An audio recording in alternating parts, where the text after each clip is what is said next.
کا واقعہ ایک کتاب کے بارے میں ہے، ایک عجیب و غریب کتاب کا راز۔ تو پلیز ویڈیو کو آخر تک ضرور دیکھیں اور ہمارے چینل کو سبسکرائب ضرور کریں۔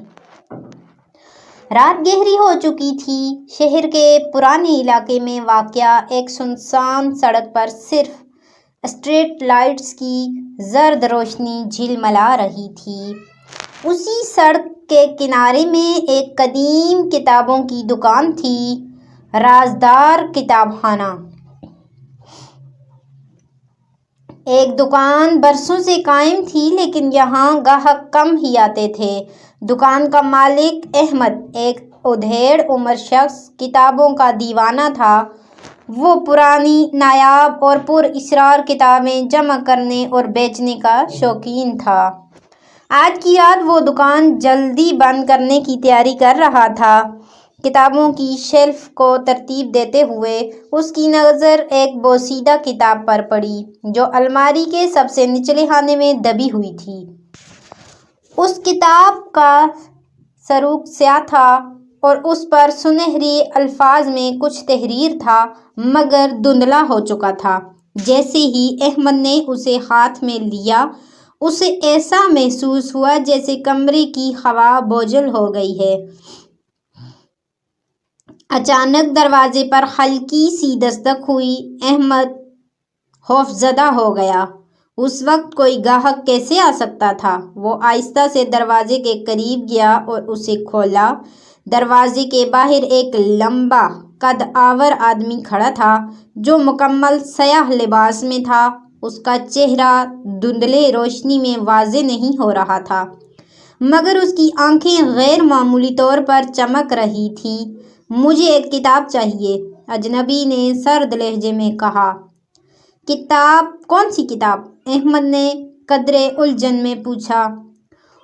اور وہ جو تمہارے ہاتھ میں ہے۔ احمد کی ریڑھ کی ہڈی میں سنسنی دوڑ گئی۔ یہ کیسے ممکن تھا؟ اس نے تو ابھی یہ کتاب اٹھائی تھی۔ آپ کو کیسے معلوم کہ یہ کتاب یہاں ہے؟ احمد نے بے یقینی سے پوچھا۔ اجنبی کے لبوں پر ایک ہلکی مسکراہٹ ابھری۔ یہ کتاب برسوں پہلے میرے خاندان کی ملکیت تھی، لیکن وقت کے ساتھ یہ گم ہو گئی اور اب میں اسے واپس لینے آیا ہوں۔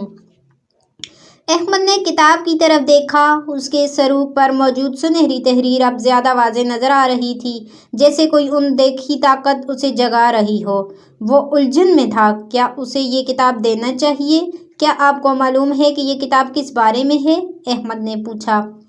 اجنبی نے گہری سانس لی، جیسے کوئی بھولی بصیری یاد تازہ کر رہا ہو۔ یہ کتاب صرف کہانیوں کا مجموعہ نہیں، یہ ایک دروازہ ہے، ایک ایسا دروازہ جو ان رازوں کو کھولتا ہے جنہیں عام آنکھیں نہیں دیکھ سکتی۔ احمد کے دل کی دھڑکن تیز ہو گئی۔ کمرے میں موجود لائٹس ہلکی ہلکی جھپکنے لگی۔ اگر یہ کتاب اتنی خطرناک ہے تو میں اسے آپ کو کیوں دوں؟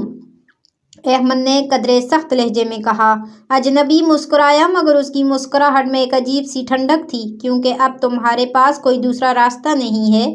جو بھی اس کتاب کو ہاتھ میں لیتا ہے، وہ یا تو اس کا مالک بنتا ہے یا پھر اس کا شکار۔ اچانک دکان کی کھڑکیاں خود بخود بند ہونے لگیں۔ ہوا میں ایک عجیب سی سرگوشی گونجنے لگی۔ احمد نے خوفزدہ ہو کر کتاب اجنبی کی طرف بڑھائی۔ جیسے ہی اجنبی کتاب کو چھوا، اس کے صفحات خود بخود پلٹنے لگے اور اندرونی الفاظ سرخ رنگ میں چمکنے لگے، جیسے خون سے لکھے گئے ہوں۔ اجنبی نے ایک نظر احمد پر ڈالی اور کہا، اب وہ وقت آ گیا ہے۔ اس کے ساتھ ہی دکان کے اندر روشنی غائب ہو گئی اور ایک دل دہلا دینے والی چیخ گونجی۔ جب روشنی واپس آئی تو دکان میں نہ اجنبی تھا اور نہ ہی وہ کتاب، مگر احمد زمین پر گرا ہوا تھا۔